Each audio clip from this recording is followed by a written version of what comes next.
Welcome to Relationship Talk with Beth Lee and Dan IT Guy.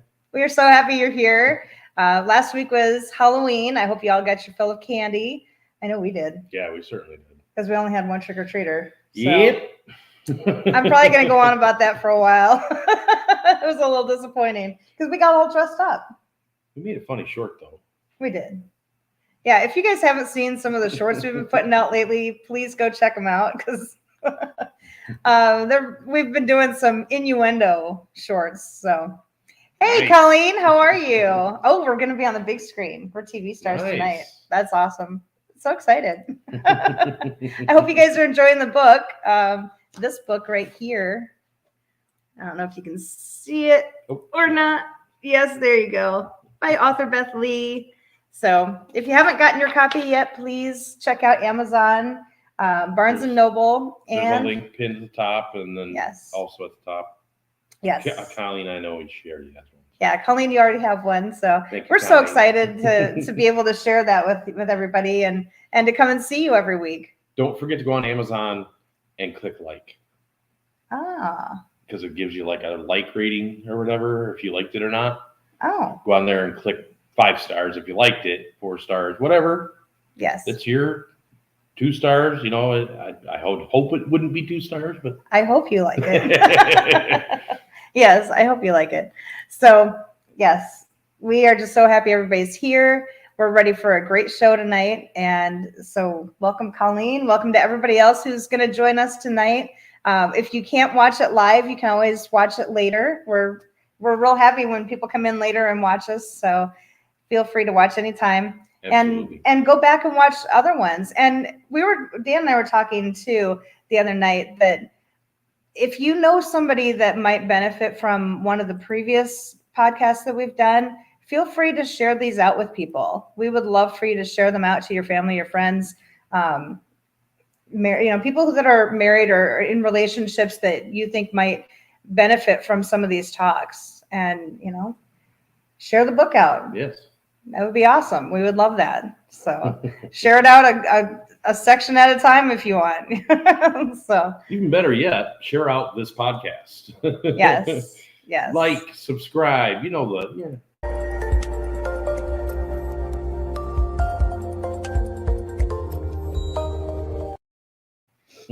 So last week we had a fun show. We talked about some paranormal experiences that we've had, and we've had some interesting things happen over the years. It's been, just different people visiting us, we'd say, and, visits from beyond, I guess. Yeah. Different experiences that we've had. So if you haven't seen that show, go back and watch it because it was a good one. We were happy with it. So, definitely. Yeah. This week, we're going to be talking about preventing self-sabotage in your relationship. And I think this is a really big topic for people because a lot of times we don't realize that we're even doing it. So I think this will be a good topic for us to talk about. What do you think? I think so. Yeah.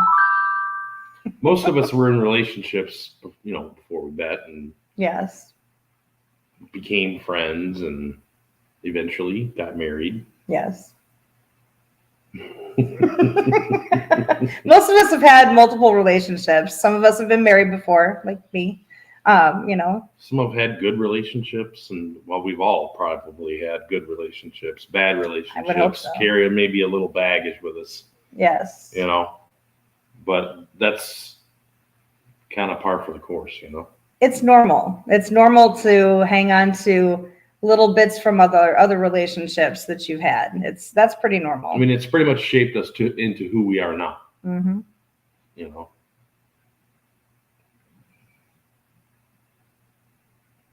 I mean, they affect the way that we see and we react to issues. Yes. Yes, for sure. And a lot of times, like I said, we don't even realize, hey, Justin, how are you? What's going on, brother? Justin's liking our shorts lately. Nice. We plan on doing a few more coming up here soon. So I've got all these ideas for different shorts, but Dan keeps telling me, I think that would be stepping over the line. So I don't think we can do it. So some of them are just maybe a little too. Yeah. Justin and Colleen, you have been on Destroyer's last laugh. So you know how my mind works. And that's all I'll say about that. Anyways, but yeah, a lot of times we don't even realize that we're doing, marriage is always a working place between each other, so we don't annoy each other to the point someone gives up. Oh, that's such a great point. Such a great point. Yes. Definitely. Oh, and speaking to that, like there's a whole lot of times where, we start comparing. Our relationship that we're in right now to other people, and like I said, sometimes we don't even realize that we're doing that, and we unknowingly start comparing. We start seeing similarities, and the more that you compare, the more similarities you're going to see. So it's kind of like that. Like if you're thinking about a yellow car, you're going to start seeing yellow cars everywhere. It's the weirdest thing. We have another guest joining us. Hey, Tim, how are you? What up, Tim? So good to see you. So good. So happy to hear the good news, dude. That's unbelievably awesome. Yes, we're very happy. Awesome. Yes. Prayers work. Yes. Yes. So you might even start seeing some traits that previous partners of yours, that previous partners had, or they displayed in your other relationships, and you might start seeing your spouse doing those same things.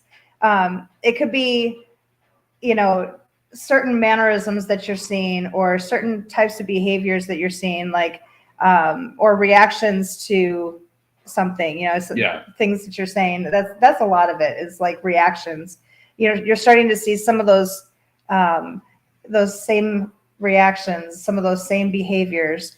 For example, I dated a guy that drank a lot, and it got to the point where I don't like throwing ultimatums around, but it kind of got to the point where I had to say to him, it's either me or it's the alcohol, because I can't do that. I grew up with an alcoholic dad, so I can't do a relationship with an alcoholic. Yeah. And one of those is enough. Yeah. And so the very next relationship I got into, I was really looking to see how much is this person drinking, because I don't want to be with an alcoholic. So it started getting to the point where I had to stop looking for the reasons. I had to stop looking for those similarities, because you start seeing one, and then you start seeing a bunch, and then it affects the relationship. So it's just not good to compare. It affects your mindset in the relationship. It does. It does. You're not giving that person their due diligence. Let them show you who they are before you go assuming that they're like someone else. Yes. Oh, Tim, you're so sweet. Nice. Thanks, Tim. You're always so supportive, and I love that. That's amazing. Yes. Yes, definitely. How are you we'll take a little break here. How are you doing, Justin? I'm hoping that things are starting to work out a little bit for you and work themselves out. We talked a lot about that after the show last time. So we really have been praying for you every night, and hope that things are working out for you. So praying for signs and praying for guidance, and whatever situation you're in, bring a sense of peace and a sense of calm. Yes. And we're just praying that things work out for you. So please keep us updated on that. For sure. So we have to keep in mind that what you're looking for, you're going to find. Like, the more comparisons you're looking for, the similarities that you're looking for, the more you're going to see. And we have to remember that our previous relationships ended for a reason. There's a reason you're no longer with those people.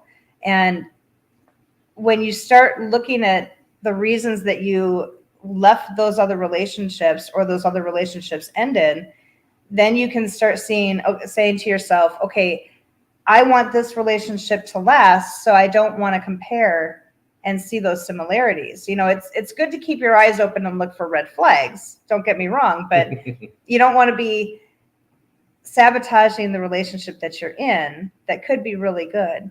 So you have to kind of ask yourself, why did those relationships end? And think about that. and recognize the part that you played in that relationship. Were you sabotaging that relationship? What was going on? And we have to keep in mind that our spouse is not the person that we dated in the past. So Dan is not any of the other people that I dated. Yeah. And we've talked at length over the years. I was not afraid to tell you that was a fact. Yes, we've talked a lot over the years about, the fact that, like, we've talked about our other relationships and how those relationships ended and what our part was in those relationships ending. And, we were pretty honest about that, about, this happened or this happened, and this is why the relationship ended. So, and when we were first married, I started recognizing that I was comparing Dan to my ex-husband. And please don't do that. I had to take a really hard stop and recognize what I was doing. Something that he would say or something he would do would just trigger that memory from my ex. And for the most part, I was doing this subconsciously. Yeah. I didn't even realize it. And then I would make comments to him about it and say, oh, you're just like so-and-so. And it would hurt him. I would started making biting remarks to him about it, and it would hurt him, and I don't want to hurt Dan. He's the love of my life, and I don't want to sabotage my relationship with Dan by comparing him to someone in the past. Yeah. Self-sabotaging behaviors when you intentionally or unintentionally do things which will cause harm to the other person in your relationship or even to yourself. Yeah. When we enter a relationship, we become vulnerable to, pain and hurt and all the baggage from a former relationship. And that's all something we're going to have to probably deal with at some point. Yeah. And you open yourself up to being hurt by the person you're with. Because when you let down your guard and you let down those walls and you become vulnerable, you have that potential of being hurt. Yeah. And it's hard. It's hard to do that, but that's definitely necessary in order to have a really successful relationship, because, you're marrying essentially somebody who's your best friend, or probably better be your best friend at some point. I would hope that you guys are best friends. Because you guys you're a team now. You gotta go through thick and thin. You guys, it's up to you guys what you guys accomplish. Yeah. So, yeah. Yes. But the fear of rejection and pain can lead to basically making us self-sabotage, because we don't, they're going to hurt me. I want to hurt them before they hurt me. Yeah.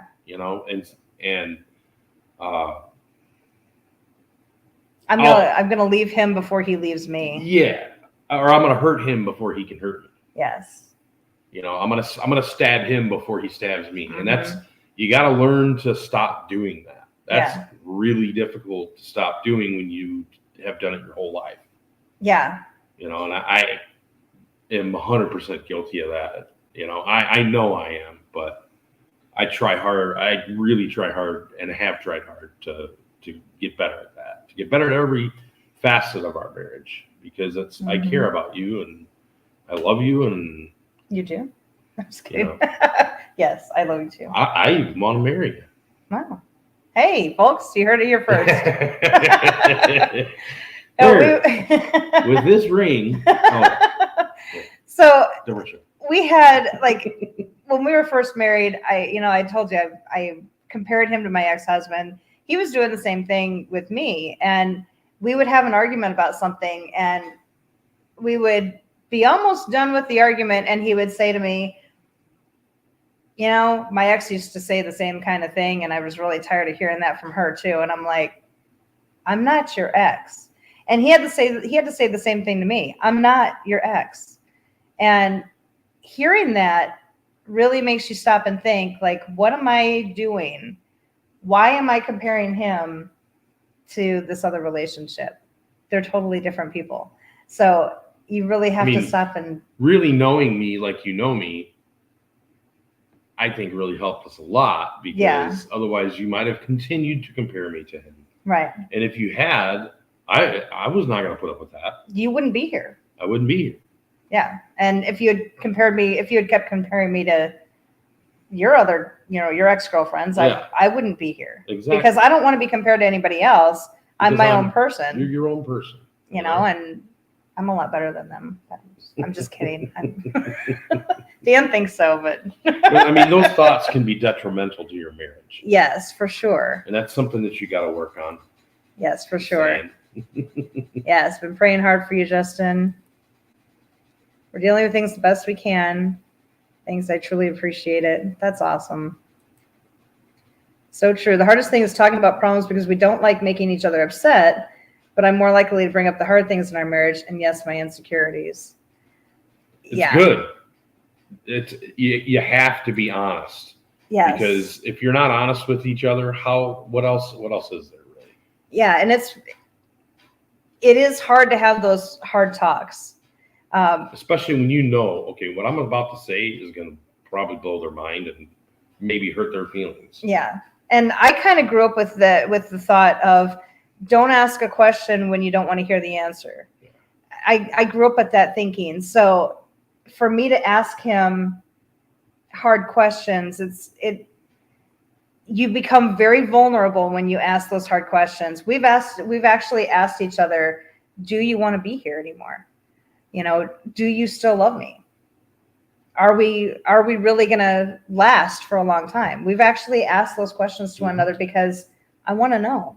As hard as it is to hear the answers, you still want to hear those things. We've asked one another, what changes would you like to see from me in our marriage? And that's a hard question to hear, to hear the answer to, because some things that Dan had talked about when I asked him that, I didn't realize that I was even doing some of those things. So for him to bring those up and say, these are things that I think need to change so that we can have a better relationship, those were hard for me to hear. And the same thing with Dan, when he asked, what changes do you think I need to make? And I gave him my answer, it was hard for him to hear that. Yeah. And when you're asking a question like that, you really have to stop for a second and put your pride aside and listen, really listen from the heart and not become defensive. And it's really, really hard not to become defensive when somebody's saying, I don't like this about your personality. For me, it was Dan did not like the fact that I could go from 0 to 100 with my anger. And so it's taken a lot. It's taken a long time. You've come a long way. Yeah, thank you. And it's taken a long time to just realize that I need to just think about what I'm going to say and say something kind instead of say what's on my mind, what's actually there. Because, growing up, I lived in my family, if you couldn't hold your own by coming back with a very quick, sarcastic comment. Yeah, a cutting comment. You were done, and in my family, it was like, we have very, very thick skins because, my dad would just, my dad was very blunt. I mean, his name was Frank, and believe me, that name really, really fits him. I remember telling him one time, hey, Dad, I think I lost weight. And he goes, turn around, I think I found it. I mean, things like that. You can't have a thin skin and be around Frank. And be around my dad. Mm-hmm. But Frank will tell you how it is. Oh, 100%. Yeah, 100%. Whether you want to hear it or not. Yes, 100%. Because that's just who he was. And so that's how I grew up. So it's taken me a long time to realize that I need to kind of tame my answers down a little bit so that they're not biting remarks, because I don't want to hurt his feelings when I'm making a comment. Yeah. I want to say something that is appropriate and, Right.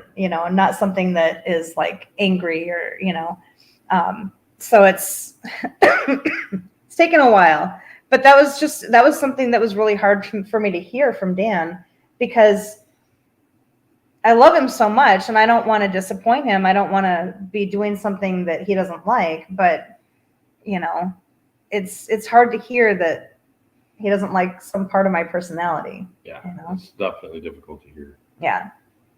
We got some comments here. Let's see. I've been very hurtful to my wife over the years, and I do my best to work on them and be better for my wife. There you go. That's the best thing that you can do. Just do your best to work on, hurtful words or, hurtful actions, unkindness, and, Temper. Yes, temper. Just working on that, having compassion for your spouse, understanding that maybe they're going through something that you might not be completely aware of. And you have to adjust your comments to what they're going through. Yeah. December 4th, my wife and I have been married 6 years. Awesome. Congratulations. Happy early anniversary. Been a roller coaster because of both of our past, but lately have been trying our best for each other because we don't want to become the statistic. That's exactly it. Yes. We want strong marriages around us. So we're going to do what we can to help you out. Also, we do love each other, so working together is our only option that we chose, and build each other up. Exactly. Yeah. I'm very blunt also. That's in my family. I'm the asshole. Right. I was always the people pleaser, but I was always the asshole. I was always the people pleaser. So, I would make my comments a little more joking, but I know how to throw down when I have to. With those comments, I know how. Yeah. Hey, Destroyer, how are you doing? What's up, brother? So happy you're here. Give the wife a big hug and kiss from us. Crazy busy. Life is good. Oh, we miss you too. Nice. Everybody's saying hi to Destroyer. That's awesome. Yes. Now I got to figure out where I'm at. Yeah. So there were times early in our marriage where I would start the argument or push Dan away, and I'd be making hurtful comments to him or, whatever, just because my thought process at the time was, I don't want to be hurt again. Let's just see how much I can push before he actually leaves. That's pretty messed up thinking. Yeah. Yeah. I mean, I had gone through a divorce about 5 years, about 5 years before we got married, 4 or 5 years. Yeah. I think 4 actually, before we got married. And Dan had actually met my ex-husband when he and I had first gotten married, and not a good situation, but that's okay. And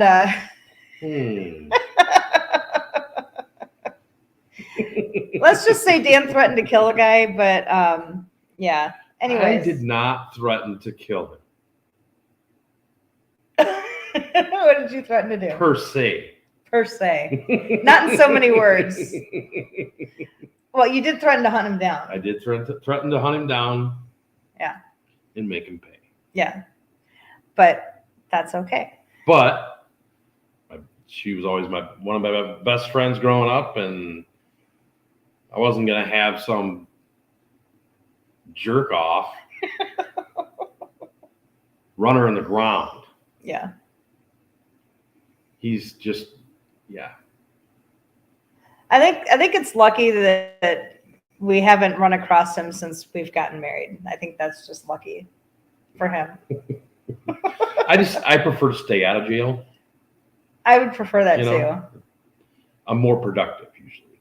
Well, don't they have those types of visits where conjugal? Yeah, conjugal visits. Well, that's great, except for the fact that I have to keep my job somehow. Oh, true. Yeah. Yeah, let's keep you out of jail then. So during one of our arguments, I actually said to Dan, I feel like you're just looking for an excuse to leave. So why don't you just go? You know, I feel like I feel like you're looking for the excuse. So why don't you just pack up and leave? And he looked at me with tears in his eyes and he said, I don't understand why you're pushing me away. I just sold my house in Illinois and moved to Arizona to be with you. I don't want to leave you. I never want to leave. And I had to look really deeply at my actions and my words and figure out why I was sabotaging the relationship. I was afraid that Dan was going to leave me the way everybody else had. Because before my divorce, every relationship I had been in, everybody had always left. You know, either I had left the relationship or they had left. And my ex had left.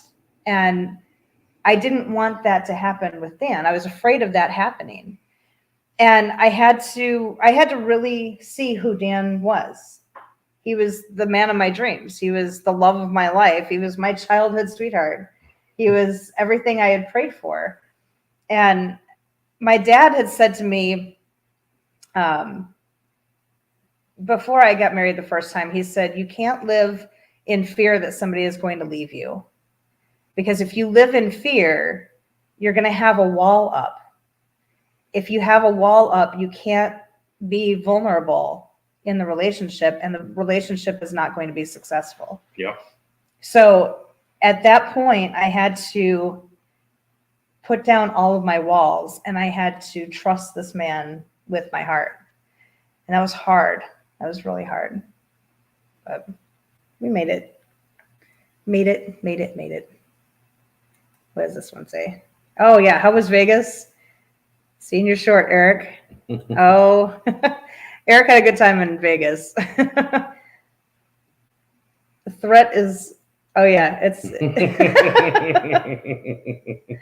it's never a threat. It's a promise. Yeah, it's never a threat. It's a promise. Yeah. Yeah. Exactly. I used to say, like, I've had a few people in my past that I've run through or run into. And I've actually said that comment that when they asked, what are you threatening me? And I'm like, oh, I don't threaten people. It's a promise. So yeah, like you should just move along. They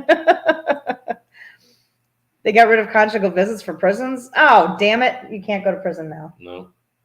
That sucks. Well, I guess that idea is out the window. So you're going to have to stay out of prison. That's how that's going to have to work, I guess. You have to trust that your spouse is dedicated to the relationship, so you can let down your guard and be fully committed, just like you said. Yeah. Once both of you have dropped your walls and you're fully committed and you are vulnerable with each other, you can then actually start to build a relationship. Yeah. That's going to last. Yeah. And it does take dropping all of those walls. You know, we're going to talk about this a little bit more next week, because next week's topic is trust and honesty.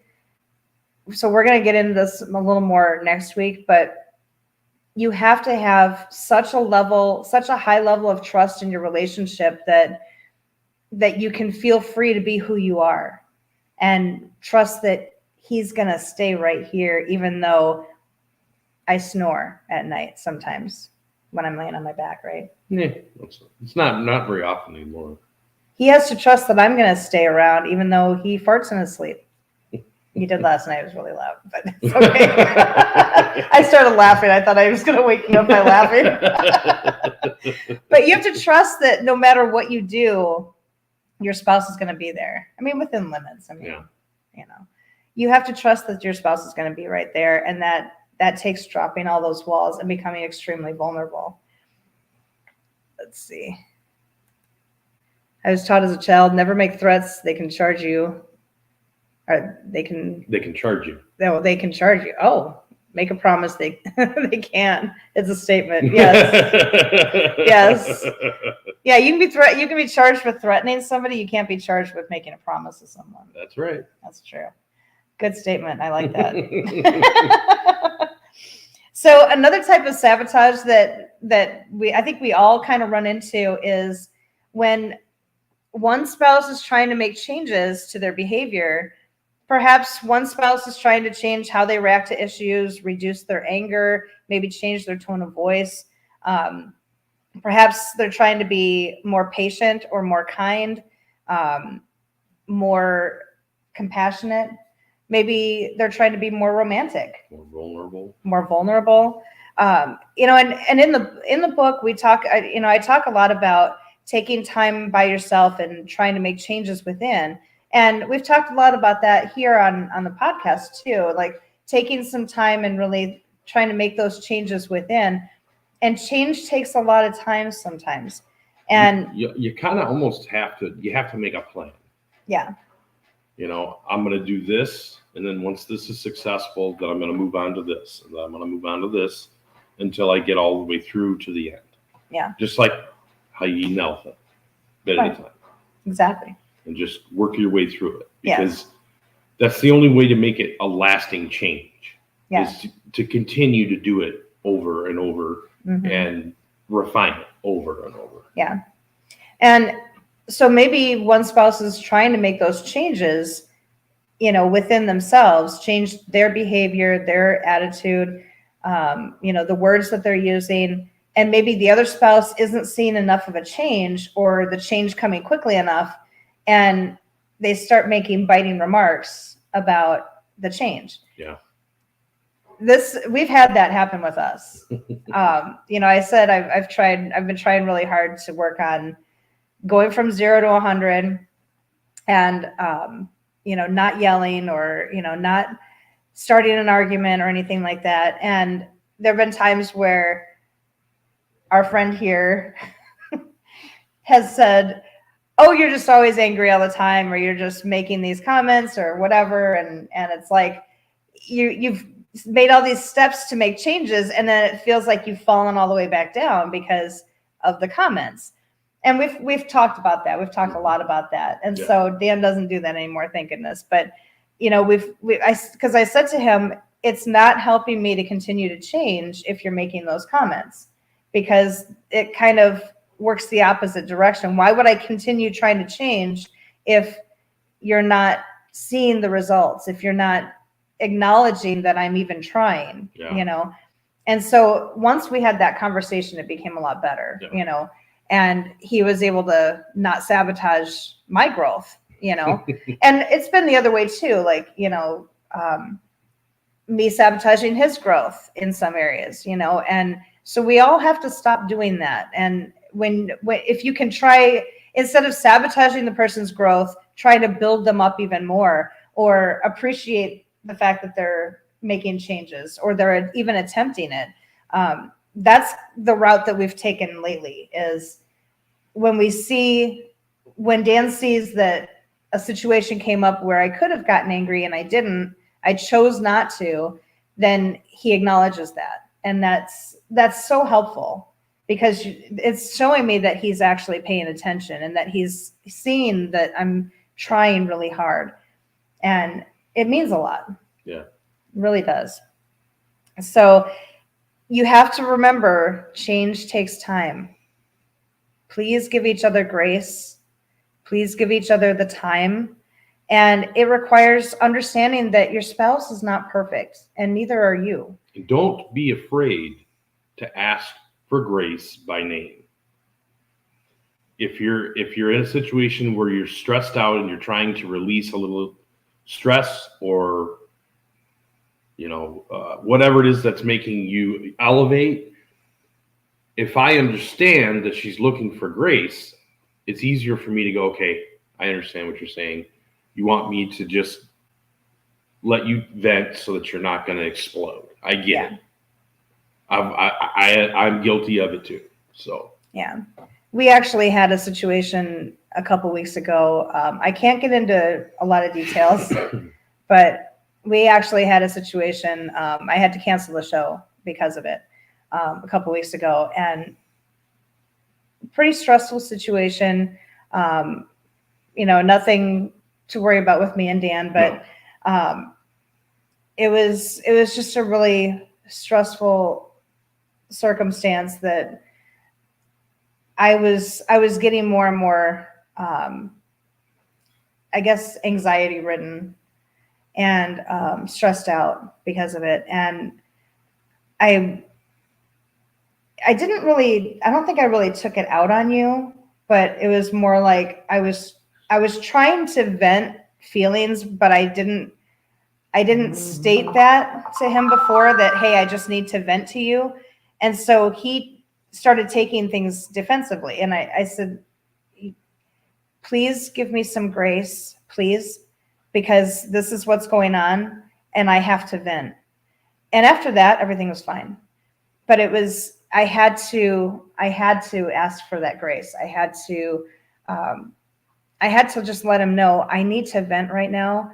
Please don't take anything offensively. Please don't take anything to heart right now. I just need to let some stuff out right now, and it's nothing against you. And it helped a lot. Yeah. Just to be able to get some things out, it really helps. So, but yeah, our dog is stinking up the place. I know. Did you hear that just Yeah. now? Yeah. That wasn't me or Dan. That was the dog. Just so you all know. She farts like a human. So try not to sabotage your spouse's efforts. I think we're down. That one. Yeah. Pure. Yep. Pure vulnerability. Yes. I've made a lot of mistakes before my marriage with cheating, and since being married, never will do it. I was feeling unloved at that time. Over the years, I've always tried to change my thinking. I think a lot of things I think a lot of times when people go that route with cheating, it's because they feel like they're not getting something from the relationship. And in that, if you start feeling that way again, one thing that is really helpful is try to put more of yourself into that relationship. It's kind of like the grass is always greener on the other side way of thinking. Yes, the grass is green on the other side, but how did they get it to be that green? They worked on it. Mm-hmm. They took a lot of time and worked on it. So I would just suggest try and work on it a little harder, and see what you can do. Also on how I react to things, because my wife doesn't deserve reactions I've had in the past. Exactly. Communications and trust are the two main things between us that we're building on. Exactly. Yeah, blame it on the poor dog. Tim, you have no idea. You have no idea. Oh my gosh. This dog, we call her Stinky because she is. Oh my gosh. She has a knack for stinking up the place when you're trying to, romance each other a little bit, we'll just say. Last time we were getting together, I thought we were both going to vomit. It was bad. Yeah, I almost started gagging. Mid, relations. Mid relations. We had to just kind of look at each other and go, do you smell that? Yeah, I smell that. Okay, well. Okay. We got to just stop for a second. Get the dog out of here. Oh my gosh. Oh, that was brutal. I will admit I've threatened to grab a cork and shove it in certain places because, oh my gosh. Wow. All right, your turn, honey. When you have arguments with your spouse, look at the causes of the argument.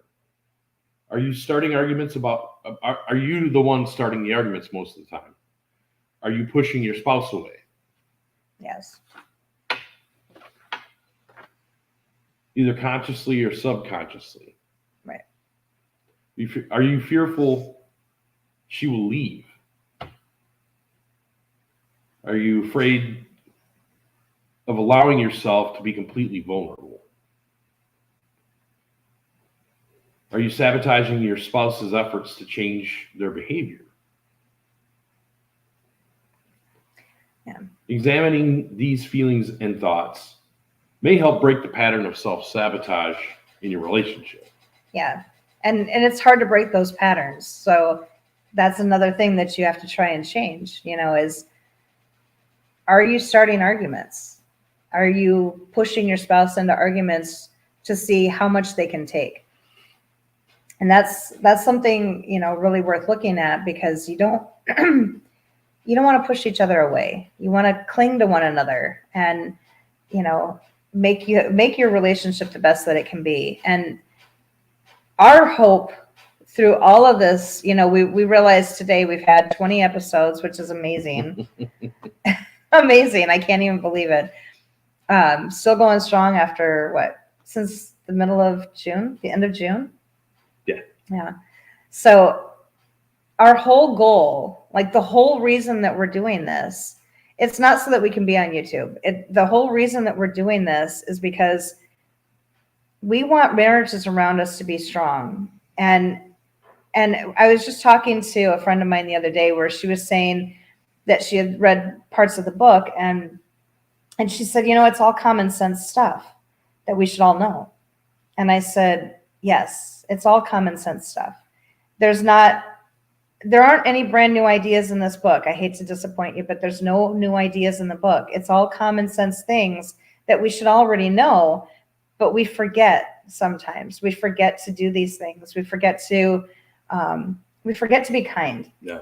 We forget to remember who our spouse was. We forget to remember those happy times, or put yourself in their shoes. Right.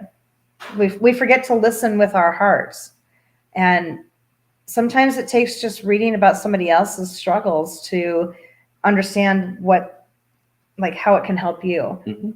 And Dan and I were talking last night, and I said, I think the fact that we both went on religious retreats when we were younger, and there was a group called Teens Encounter Christ that I was a big part of for a long time, several years. And I went on different retreats and gave talks and things. And I think one of the reasons we feel so comfortable sharing our lives through the book and then sharing our lives through these podcasts is that I've done that for a long time. I started out doing that when I was a teenager, giving these talks where you're focusing on a part of your life, a circumstance that you went through that might be able to help somebody else. And that's what we're trying to do, is help someone else, with the circumstances that we've been through, because we're not going to share any major breakthroughs with you or the secrets to a happy marriage. It's how have we made our marriage last? What are the things that are truly going to make your marriage last? Yes. What is the basis? Yes.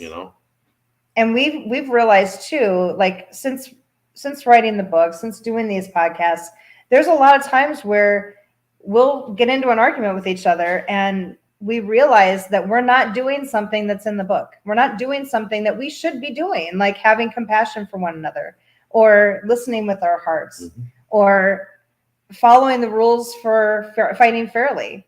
Those rules for fighting fairly are so important. And there's so many times where we're like, screw the rules, let's fight. Let's duke it out. Come on.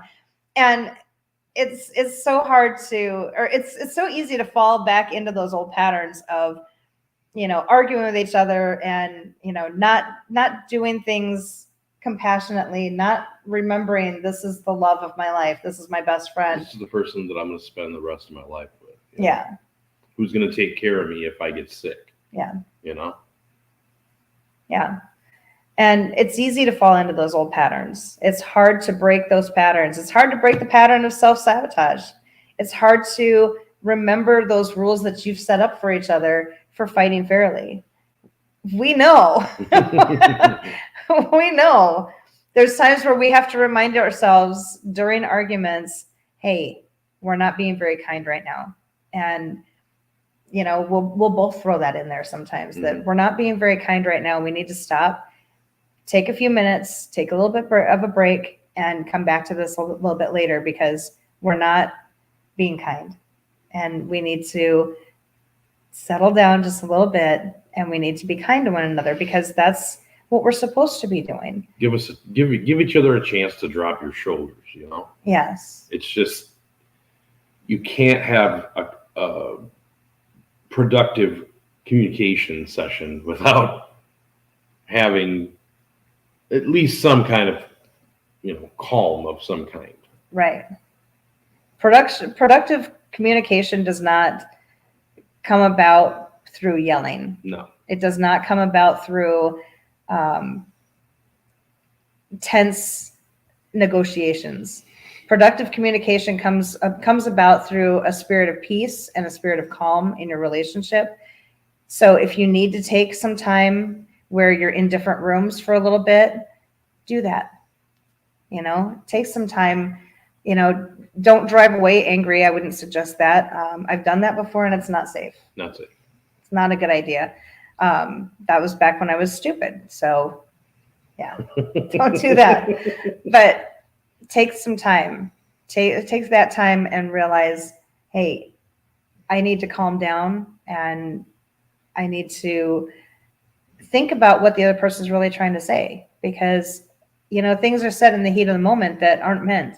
And I need to think about, what is he actually trying to get across to me? Yeah. And he needs to take that time to think about that for me. What is she really trying to say here? So let's see, what comments are we missing here? Oh, Doc said we're going to break this shit up fast and quickly. I think the dogs actually made a plan together to do that. I think. Because the older dog smelled up the room, and then the younger one jumped up on the bed. So I think they had a plan going. I think that was like, a plan of attack. Yeah. Yeah. I'm so glad to have friends like y'all to look up to for a marriage, and both of y'all are so honest, which helps also. Thank you. Thank you, sir. Thank you.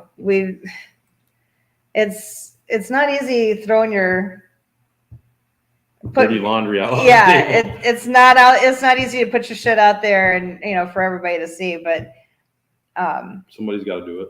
Yeah, how else are people gonna have breakthroughs for their own marriages? Exactly. And the thing that I think is just so amazing is there is no perfect marriage out there. If you have people in your life who have this beautiful, perfect marriage where they never fight, they're lying to you, because every marriage is going to go through something.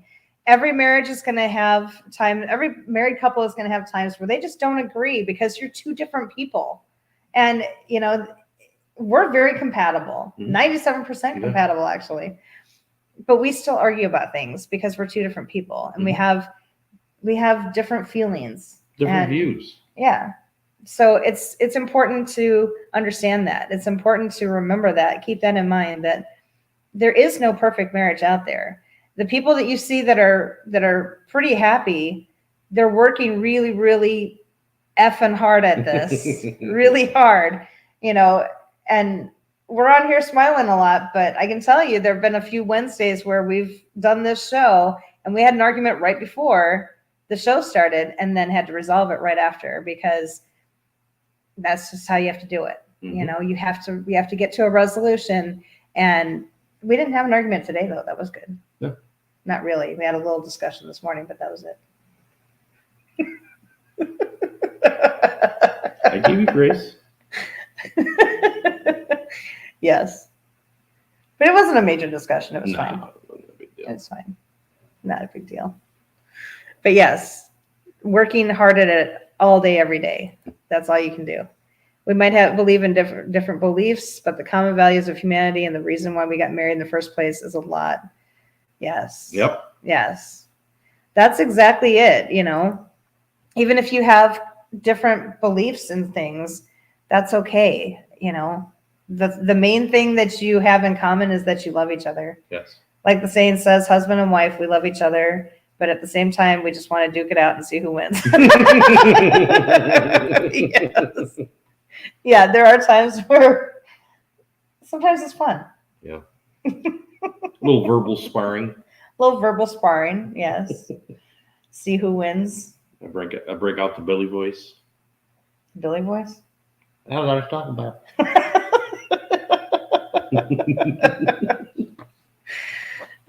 Try and make each other laugh. That's a good one too. So homework this week, take some time by yourself. We do that a lot on this show. Take some time by yourself and really think about, are you sabotaging your relationship? Are you, do you feel that you compare your spouse to previous love interests, that you've had? Do you fear your spouse leaving you? Do you feel that you're sabotaging your relationship with your spouse or sabotaging their personal growth? Are you pushing your spouse away? Are you afraid of allowing yourself to be completely vulnerable? So at the end of this week, after you've sat down and thought about those things, take some time with each other, have a glass of wine or have a beer, put the kids to bed, and really sit down and talk about what you've discovered about yourself. Are you sabotaging the relationship? Dan and I've had this conversation several times where, we've talked about, maybe I'm sabotaging things and I need to stop doing that. So please give me a little bit of time to change this in myself. Please give me the grace to make this change because I really want to make this change. I want to be here in this relationship. I want this relationship to get better. I want it to last till the end, And so when you both feel that you can trust one another and you can depend on the other person being there and because they're dedicated to that relationship, that's when you can feel really vulnerable and you can start making those changes in your relationship and you can stop sabotaging each other. So try and give each other time to make changes. See your spouse for who he or she truly is and express your gratitude to your spouse for making those changes and try and break that pattern of self-sabotage. So next week, we're going to do trust and honesty, and that should be a pretty good show. In 2 weeks, we're going to do a Thanksgiving special, so that should be really fun. And I'm going to ask you guys, I know Christmas is coming up soon. I'd like you guys to start thinking of some ideas that you can do for your spouse. I know that shopping season is coming. And, we always try and do something special for our spouse, buy something really nice or whatever. I'm going to ask that you start thinking about ways that you can give your spouse something from your heart. Maybe every week, write a love letter to your spouse and put those love letters even just staple the pieces of paper together and present a little booklet to your spouse, or gather some pictures of you throughout the years and put little funny sayings underneath them or, whatever you'd like to do. Put those together, and hand that as a little booklet, or write a poem for your spouse, or write down your love story, how you guys met, how you came to be. That's the gift I gave Dan. From your perspective. Yeah. That's the gift I gave Dan last year because he asked me to write our love story from my perspective. So I wrote our love story from how I saw it, what I was going through.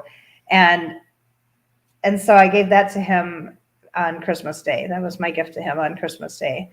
So we always try to do something kind of special that's like handmade or something that's more personal. Yes. Every year we try to do that. Valentine's Day, we always write love letters to one another. We don't go out and buy the expensive cards. We write love letters to each other. Mm-hmm.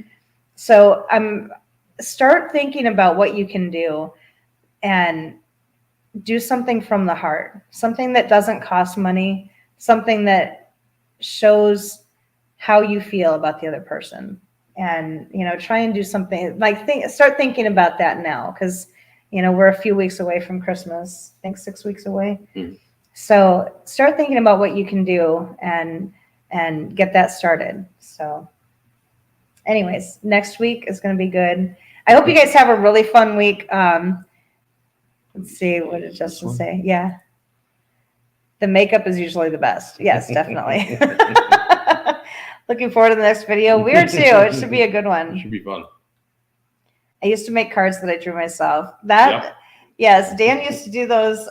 Being an IT guy, he made I think it was the first 6 months that we were married, he would make the monthly anniversaries or whatever it is, Yeah. month anniversary. And those were always really sweet. I still have those. That was really sweet. Thank you, Tim. We Thanks, love you bud. guys. Thank you guys so much for being here. And we've had a fantastic time talking to you guys. Have a wonderful week, and we will see you next time. We love you. See you guys.